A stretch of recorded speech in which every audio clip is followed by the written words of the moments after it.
Welcome to my channel. ఇదేం flower తెలుసు కదా ఫ్రెండ్స్, ఇది లోటస్ ఫ్లవర్. దీన్ని తింటారంటే ఎలా తింటారో చూపిస్తాను ఆగండి ఫ్రెండ్స్. ఓపెన్ చేసిన తర్వాత కాయలు ఇలా ఉంటాయి ఫ్రెండ్స్. ఇలాంటివి ఫ్రెండ్స్ తిన్నాడు ఫ్రెండ్స్. ఎక్కువ పల్లెటూరులో దొరుకుతాయి ఫ్రెండ్స్. ఇప్పుడైతే తక్కువ తీసుకొని తిన్నాను ఫ్రెండ్స్. ఎలాగుందో లోటస్ కాయలు ఎలాగుంటాయి ఫ్రెండ్స్, తక్కువ తీస్తే ఎలాగుంటుంది ఫ్రెండ్స్.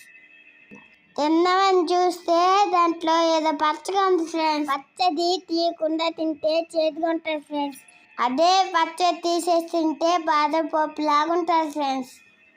పచ్చది అంతా ఉన్నాను కదా, ఇదే ఆ పచ్చది. ఇదే ఫ్లవరు. ఆ ఫ్లవర్ నుంచి ఈ కాయలు వస్తాయి. ఈ కాయలు ఎప్పుడు ఉంటే కామెంట్ చేయండి. దీని స్మెల్ సూపర్ ఉంది. వీడియో నచ్చితే సబ్స్క్రైబ్ చేసి లైక్ చేయండి. Thanks for watching.